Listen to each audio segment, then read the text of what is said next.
I'm going to present the requirements in terms of open science during the project. I'm also going to talk about the grant proposal writing, and then Antonia will talk about the open science best recommended practices that are not mandatory, but that are becoming more and more important in open science in general. So this is based on a talk that I gave to, well, twice now, to people in as part of an OpenAIRE webinar. So the recording of that presentation is online, and we'll add it on OpenPlato. I'm going to present it, but I'm also going to focus on certain elements that you might want to, as a trainer, you might want to emphasize on. I don't know how knowledgeable you are about the practices and the requirements, so I will still go through all of them. So on this slide, you will find all the different guides and the model grant agreement and all the different documents that are useful. So I go back to, no, yes. One thing that I mentioned on this first slide about open science is that not only is open access, fair data, and the principle as open as possible, as close as necessary are obviously there. But now there's a focus from the European Commission on adding information about any other outputs, tools, instruments that are needed to validate and reuse the results and data. Not only in the publications, but also in the when you're uploading the data. And so in terms of publications, it's quite, it's a bit different. Well, it's different from Horizon 2020, where, as we mentioned before, now there's no embargo period is allowed. The author accepted manuscript, or what we used to call postprint, or the version of records, need to be uploaded on a trusted repository. There's this mention from the European Commission of the word trusted repository, which I defined a bit later. And I emphasize on the fact that at least the author accepted manuscript needs to be shared under CC BY license. And I emphasize also that, again, I mentioned it, you know, on Tuesday I said that I repeat myself a lot when I want an information to be remembered. So I mentioned again that information about research outputs needs to be added. And I remind people to add the acronym and the codes of the project within the publication to make sure that it is machine readable and therefore it's connected to their profile.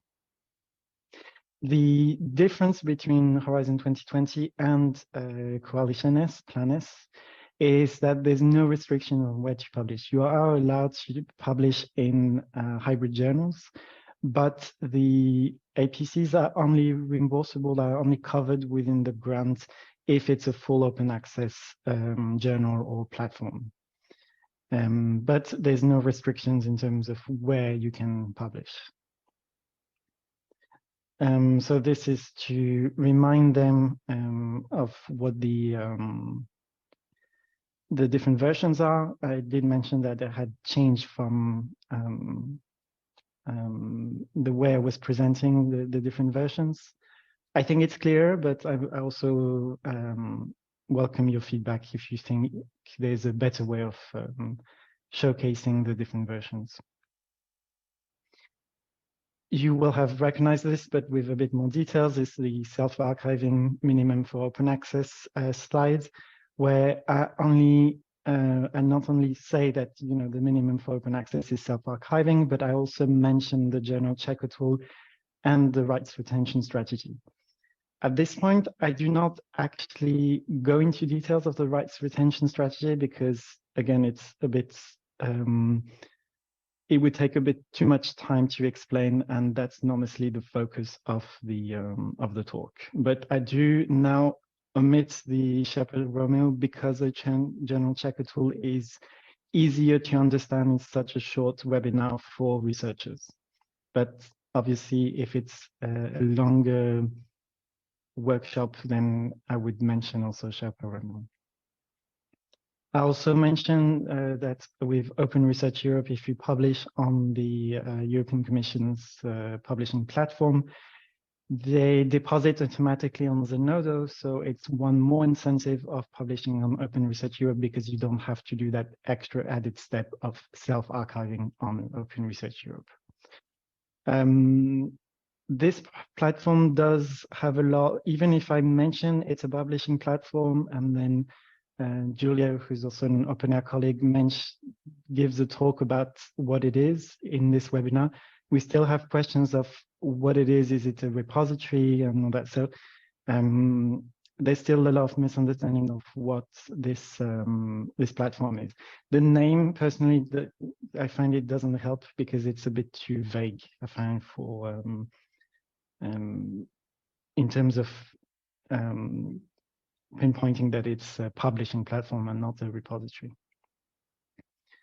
In terms of research data, now it's mandatory. So in Horizon 2020, it was you could opt out. It needs to follow the FAIR principle, obviously. By month 6, you need to have created a DMP. You need to, it's a living document, so obviously you have to update it during the project, but you have to, before the closure of the project, so before the end of the project, you need to update it at least one more time. The biggest difference here is that now the European Commission asks you to deposit at least the metadata as soon as it is produced or generated. So this could mean, if we just look at it, the wording as it is, that you would produce the data and then you would have to upload the metadata saying that on Zenodo, but without any data attached to it, saying that data exists. So to make it findable, it might not be accessible and neither interoperable or reusable because the data is not attached, but at least it's findable at a much earlier stage, which becomes more and more crucial in case of emergencies, state emergencies, where then it's a bit different. Again, we deposit the data on a trusted repository and as soon as possible, as close as necessary. The one thing I do mention, and you will hear that a lot, is that the metadata must be fair and on the CC0 license.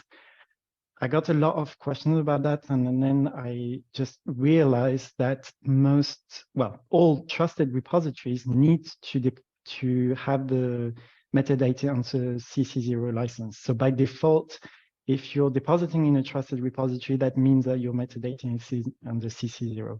So what I tell them is just forget about the CC0 of metadata. As long as you select a trusted repository, it falls under the mandate. And then again, I emphasize on this extra wording that was added by the EC on adding any research outputs tool instrument for validating the data. At this point also, I mentioned what metadata is because not everyone knows what it is. So the way I explain it is that metadata is like you have a song on your computer, and this you will have the title, the author, the date that it was published, the publisher, all those information that is attached to the file is what we call metadata. I'm still on the fence of whether we should change the wording for this kind of presentations and make it even easier and just kind of not say metadata, but say metadata, but put it on the side and focus more on what it means that they need to deposit. There's obviously, and this is really important, especially in STEM, where they talk about patents and privacy and all this type of project that I mentioned on Tuesday. You can, as long as you explain it in the DMP, you don't have to open Nestle immediately, and you don't necessarily have to open at all the data if there are different justification that you give. So it can be commercially valuable. There can be some data protection or privacy issues or personal data and GDPR. So here's where I go through the definitions of a trusted repository. I tell them this is the official definition of a trusted repository. Don't really focus on that. What you need to do is go to OpenDoor or for publication, re3 data for data. If you don't find a subject specific, then you go to Zenodo. However, the one thing that that I like that they added in the wording of the document and that I emphasize on is the fact that as long as a repository follows the different requirements of being a trusted repository, they should go with what their peers are doing in their domain. So if they know that colleagues are depositing in a specific repository, then they should definitely go for that one. So they should follow what their peers are doing.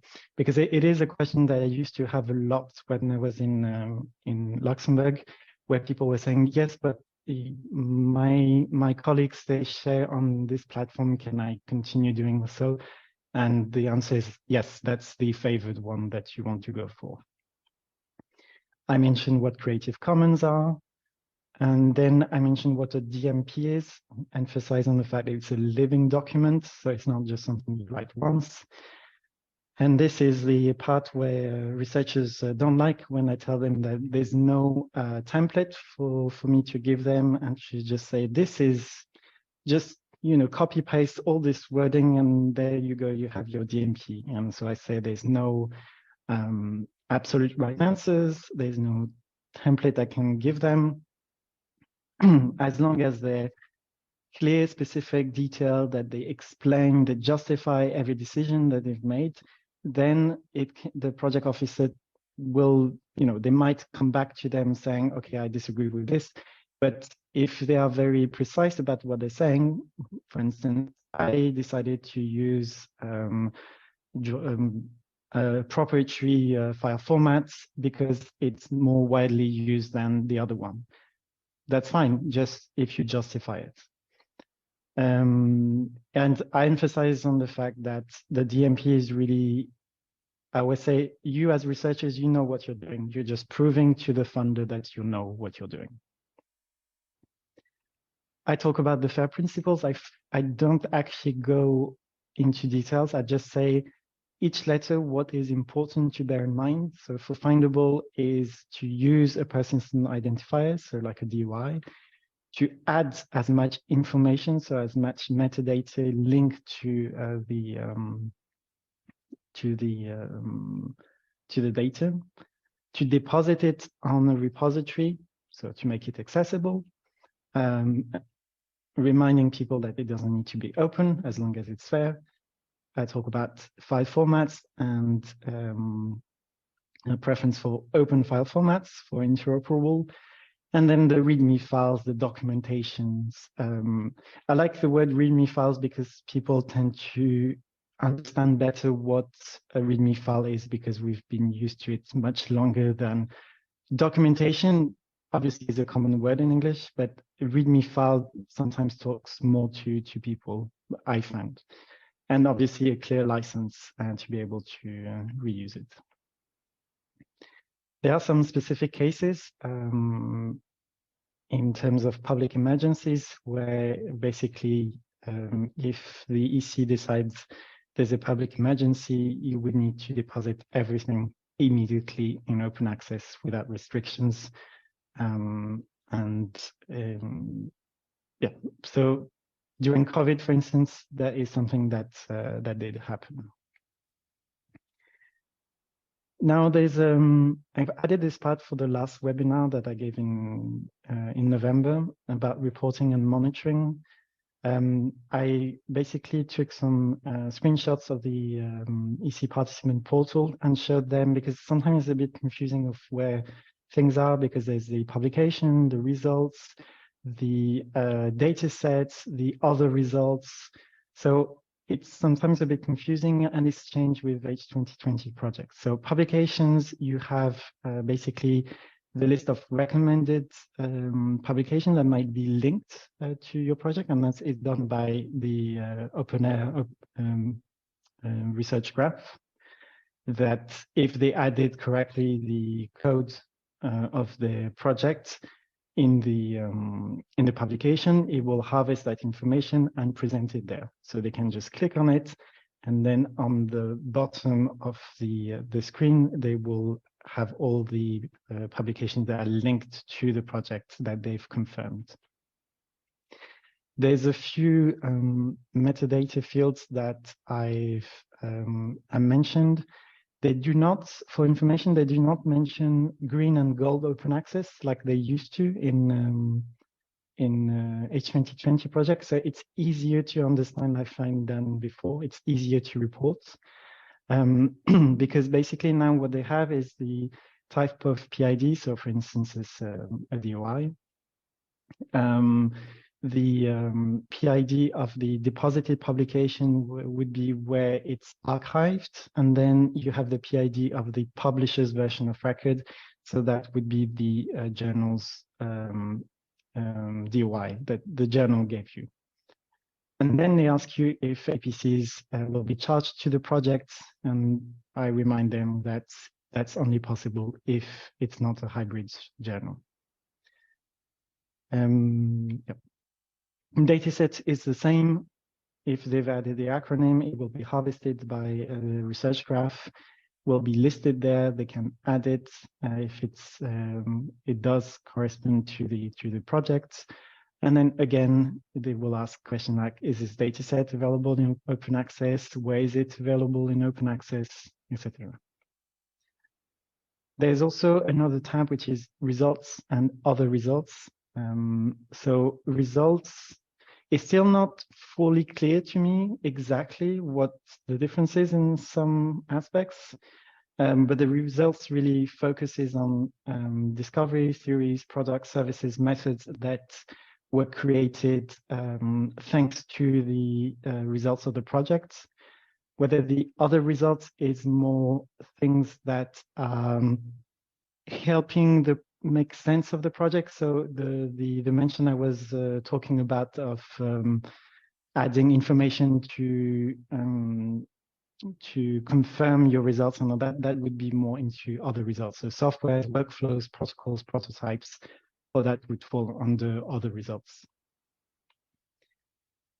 I'm going to mention very briefly the Open Research Europe because I don't know how knowledgeable you are about it.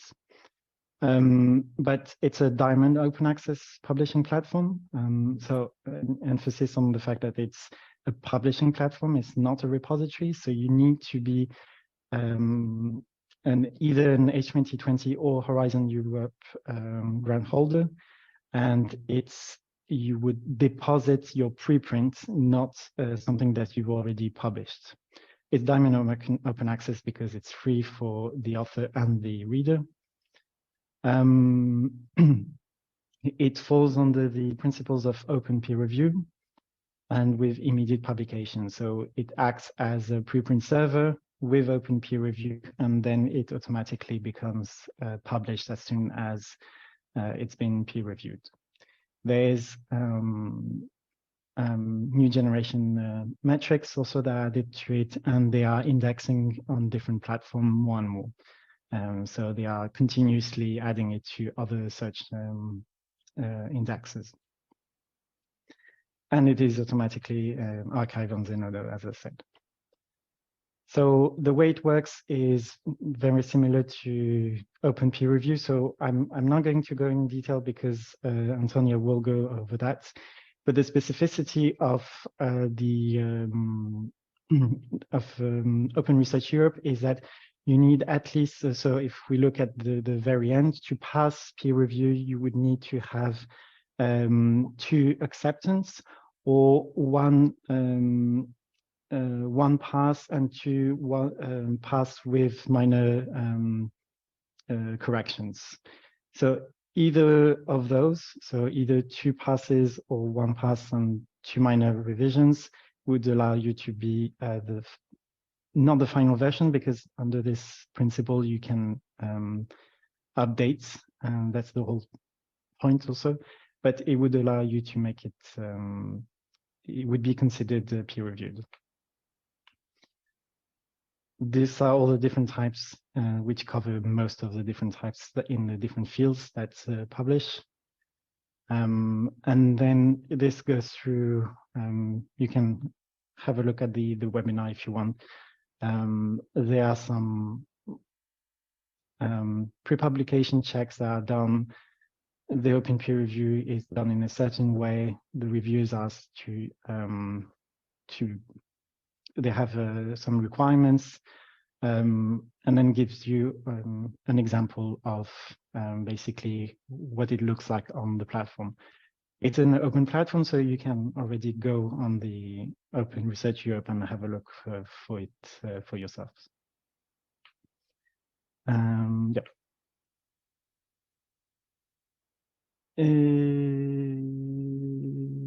This is Antonia. Are you covering this, or I can't remember now? Sorry. No, I was covering Open Research Europe, but not this part. The OpenAIRE tools. Sorry. Yeah. Okay.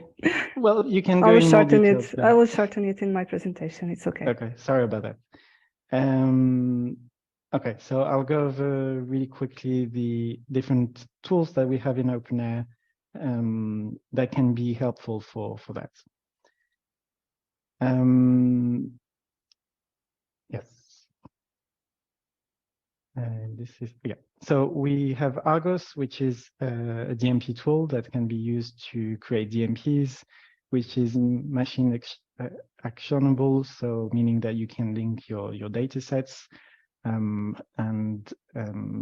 are obviously other different tools like DMP Online and all that, but from a more modern point of view, Argos is much more better updated than DMP Online, for instance. It's a bit outdated, I find, DMP Online. When you're talking about sharing personal data, if you need to anonymize it, you can use the tool Amnesia, which you can download on your computer to anonymize your data. Then obviously you have Zenodo for the repository. You can use OpenAIRE Explore to have a look at the different venues that are available for you to deposit in open access your publications or data sets. And that's it. Okay.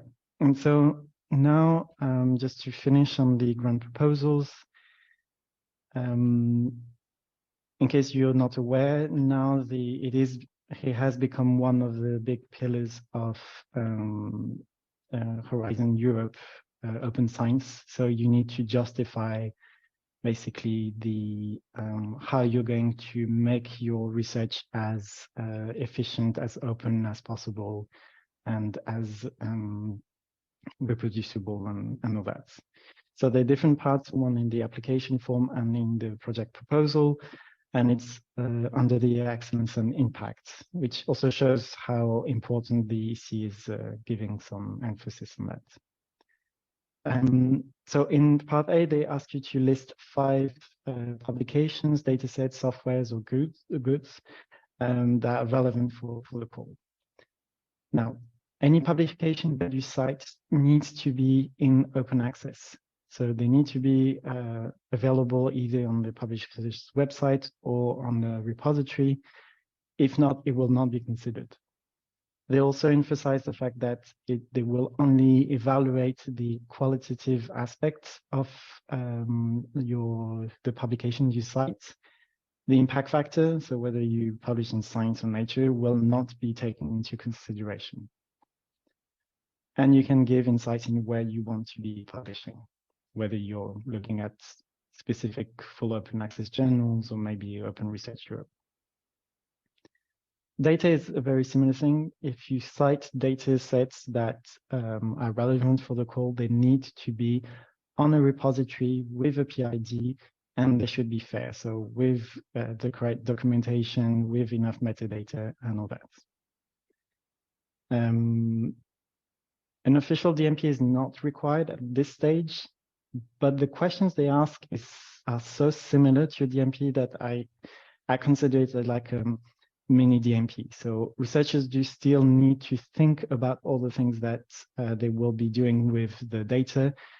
They just don't need to go as much details in as they would be in the DMP.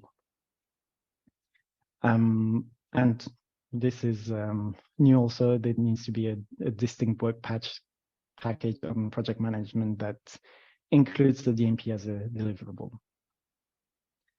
The other aspects that are eligible in the budget, and at this point I also emphasize on the fact that not only can they include other things in the budget, but they should actually. So data creation costs, for instance, if you show that you've considered the cost it will, how much money it will cost you to hold the data if you're having a lot of data, or if you want to hire someone specific to take care of the maintenance of the data creation process, all this type of costs, if you include them in the budget, not only are you showing that you thought about it, but that you've also really considered all the different aspects, including how much it's going to cost you.